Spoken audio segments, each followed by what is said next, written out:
Welcome. We are here. I just want to take questions. I know there's been a lot going on today, from the OLA report to the governor's supplemental release, and then also with the Senate Democrats releasing some ideas on and approaches on fraud that they're having. So I just wanted to open it up. Let you have some time if you had any questions. Just want to make some availability. How about cuts? Yeah, let's start with that. The governor's budget cut, he again goes at nursing homes, disability services. Republicans have not liked the nursing home cuts in particular. Can you talk about that? Yeah, and Mary, what's interesting is that when you look through the supplemental budget package and the ideas that are happening there, a lot of those are drummed up ideas from the past, not original attempts at trying to really figure out ways that we can be helping out Minnesotans. These have failed in the past. They don't have Republican support. And quite frankly, I don't think he has the full support of the Democrats as well either. And so by going after the most vulnerable people in the state and by going after our counties, again, it's the wrong approach, the wrong time to be doing that. We got to be looking at some of the things that the agencies are doing. And that's why we're so focused on fraud, is making sure that we are taking those issues, those areas where Minnesotans can all agree, look, we don't want to be funding fraudsters. We want to make sure that we are supporting the most vulnerable. We want to make sure that we're supporting our communities, not these other entities. On the tax side of the ledger, speaking of failed ideas, he's talking about expanding the sales tax and lowering it, social media tax, those types of things. Those have failed in the past. Are they not likely to pass this year?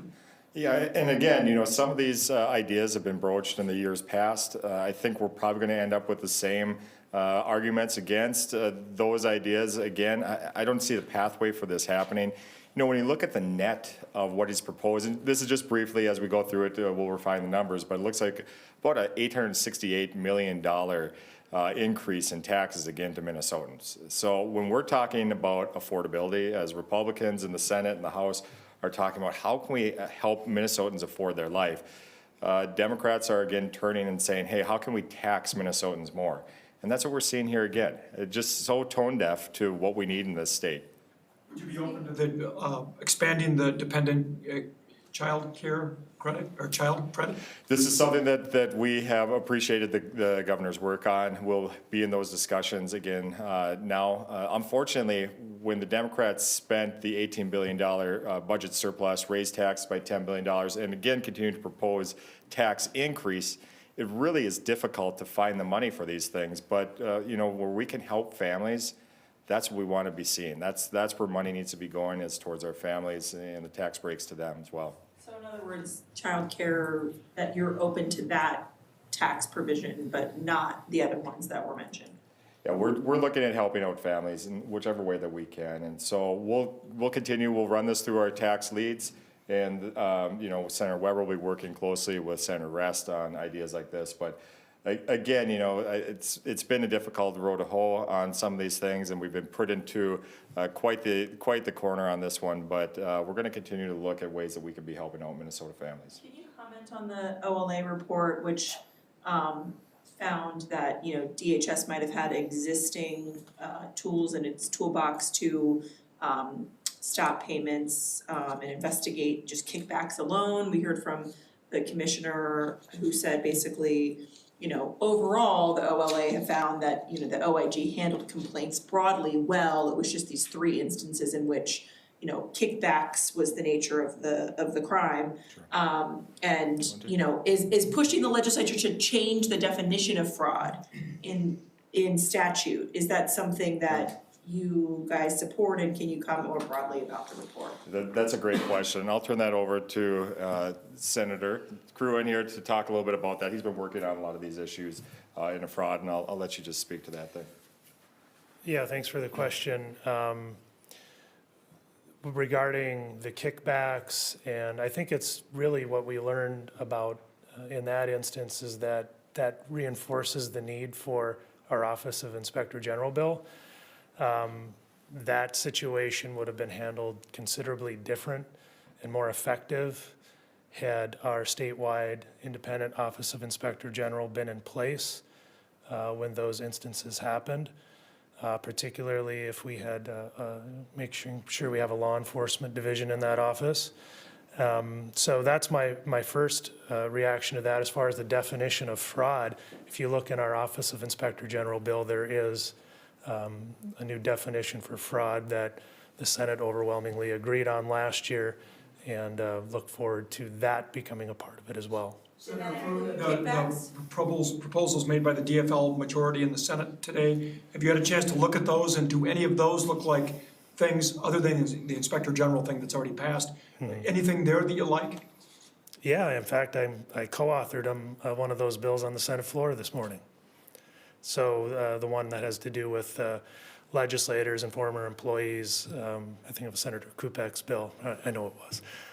So that goes to show, like, there are good ideas out there. I'm certainly willing to work across the aisle on any good idea that combats fraud, and I would hope that the Democrat caucus would do the same with our good ideas that we rolled out a few weeks ago here on our fraud package. If we could get that kind of spirit of collaboration and cooperation where we're looking at each other's ideas and incorporating them all together, I think we could make some progress. Your OIG co-author, Senator Gustafson, said today all 4 caucuses are on board now on OIG. Do you think that's true?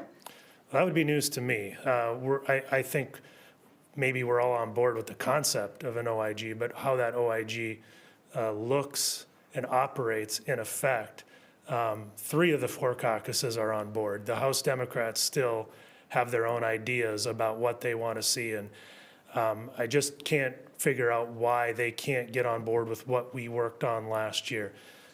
As I said earlier, when we were here a few weeks ago on this, there are a few amendments that need to be done, so we got back together, got our universe of amendments, went through them, agreed on the ones that we all agreed on, 5 or 6 of them, ready to go for 3 of the 4 caucuses. And so if the House Democrats would just get on board, pass those agreed upon amendments, these are not huge fundamental amendments, they're just small changes, we could get this bill passed, we could get into law. There's really no excuse for this bill not passing and becoming law this year. Do you think the governor is resisting, influencing the resistance? I believe so, yeah, and I maintain that. Otherwise I don't understand what the reluctance by the House Democrats are with what we passed in the Senate last year, with some modest changes, and we're certainly willing to work with them on what some of those amendments are. But like I said before, we're not willing to reinvent the wheel. There's no need for that. We have a good bill that will combat fraud. Minnesotans overwhelmingly support it. And 3 of the 4 caucuses here support it. Let's get this done. And the law enforcement, is that the hangup? Yeah, the last I heard anyway, the House Democrats were still insisting that that there not be a law enforcement division, and that's absolutely unacceptable. And your definition of fraud that you mentioned is in the OIG bill, is it inclusive of kickback language? Because I know that's the kind of dust up between what DHS said its interpretation of the law was and what the OLA said its interpretation of the law was DHS saying we need that more, having explicitly in statute is what we need. I believe so. I can get you the exact language in the bill on what that definition is, but certainly the intent of the bill would be for the Office of Inspector General to go after kickbacks. That was in time to offer. That was a good signal. Wrap it up, guys, yeah. Okay, that's only 2:32. I think Rachel called you to make that. Yeah, right. Do you see any merit the governor's proposing a development fund for folks who lose their jobs because of AI technology? Do you see any merit to something like that? Well, I haven't investigated that at all. This is the first time I've heard of that concept. We'll be digging into that.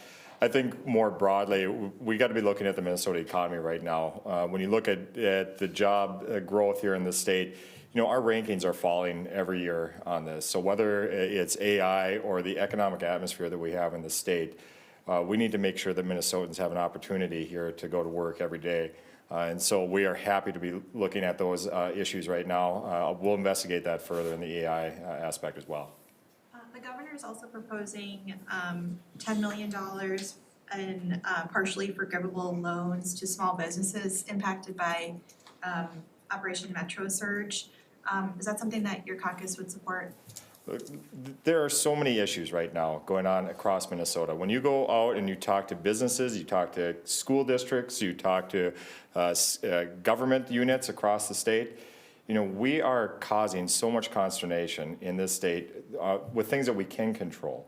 With the mandates that have been put on these entities, there is such an economic impact. Growth in rural Minnesota is going to be hurt by that so much. And yet the governor is selecting a very small group of people that he wants to help out in downtown Minneapolis and St. Paul primarily. And the reality is, this is a much broader issue going across the state. And for the governor to do this, again, is a little bit of a slap in the face to most Minnesotans out there in Minnesota. Wouldn't rural communities be eligible for it who were affected? There are high immigrant populations in rural Minnesota. Look at where primarily the dollars are going to be directed. It's going to be 2 counties for the most part. It's going to be Hennepin County and Ramsey County. They're going to take up the lion's share of the funding once again. I mean, this happens over and over again, and all of a sudden our rural communities and our rural areas become kind of a backwater to what's going on down here at the state capitol. And so, the proposals the governor puts out constantly about having his small interest groups, small folks, whether it's communities like this, there are such bigger issues that we could really be doing a lot of good generally across the state. Again, this is pretty tone deaf to what's happening in Minnesota. Senator Kreun, I have a follow-up for you on the OIG bill.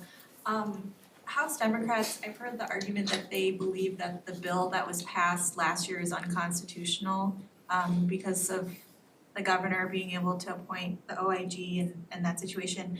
I assume you would disagree with that. Can you just walk through why you disagree with that? How wonky do you want to get? Yeah. So what they're referring to is the appointment process of this person. And first of all, the bill is constitutional.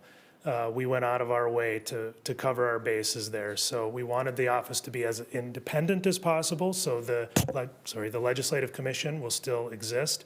We'll still interview publicly candidates in a very transparent way and come up with a list of recommendations. However, the governor is not legally bound to choose from that list of applicants. And that's a change that came in at the very last step. We held out as long as we could last year because we wanted the governor to choose from that list. But there were some constitutional questions about that since it's in the executive branch. So where the compromise was and what we came up with, I think it was in Rules Committee right before it went to the floor, was okay, the governor doesn't need to choose from that list. However, now we have a 3/5 confirmation by the Senate. That was the compromise. There's nothing unconstitutional about this bill. What they're saying now is one of the amendments, the 5 amendments I was talking about, there was still a reference in one part of the bill to the old version that didn't get cleaned up through the engrossing process. That's one of our amendments that's going to clean that up. So they're making a mountain out of a molehill. They're claiming that a drafting holdover error that we have already amendment for to address makes the bill unconstitutional, which quite frankly is very disingenuous. All right. Can I ask just a general, your observations of this legislative session question? You both have been here for a while. How does this year feel to you compared to years past? Well, I'm in my first term, but go ahead. I'll take it from my perspective in the minority. I would say that it does feel like it's operating somewhat normally, which in years past, the intensity of the session has been a lot greater. This year is a little bit more laid back in certain regards on the Senate side of things. We've got a lot of the same issues that are floating out there. With the budget that it's pretty tight right now too. I think a lot of people kind of have an idea that not much is going to be really happening right now, maybe more towards the end, but we got a bonding bill that we're working on and things, but it seems like it's a little more business as usual in the Minnesota Senate at the moment. I think it's a mixed bag. This is my first term, my first campaign year in the legislature, so obviously that part's a little bit different. Could be worse, could be better. But I've been told by people here what I'm experiencing in my first term in the Minnesota Senate is not normal at all compared to how this place is supposed to operate, and I remain hopeful that that's true. On the campaign year front, Do you have a recruit yet for Senator Limmer's seat? You'll have to stay tuned. You'll have to stay tuned. That's an important seat. They're all important seats. We need every one of them. Whether it's split this close, we've got some really great candidates, some really great people that we're looking at that have been stepping up. So we're very excited for the year ahead of us. Is Representative Robbins a candidate? She's running for governor, yes. We're not gonna get any more into that, walking that gray line of All right. taxpayers. Do you Thank like you. the House plan to bring Senate members down to 45? Yeah, did you see that? I know. Paul Torkelson's bill. What's that? Paul Torkelson's bill. Is he taking on the Senate? He wants to have 45 senators and 135 House seats. Oh, I never liked that guy.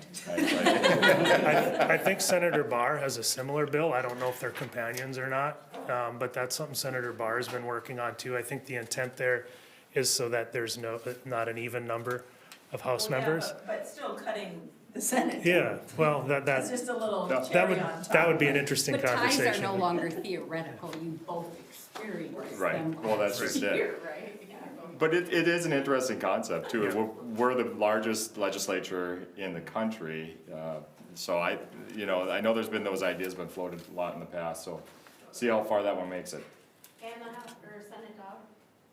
So this, Wow. so we've been talking about this for quite some time, where I'm trying to find a Senate dog, so I can have a golden retriever, retired one, maybe that's a little bit older, that can sit by my desk, and you've been keeping that up, so thank you for putting that on the front burner again. It's very important to you, and I'm hoping to get it done, so. I've got a golden retriever. All right, bring him in. All right, thank you guys, appreciate it.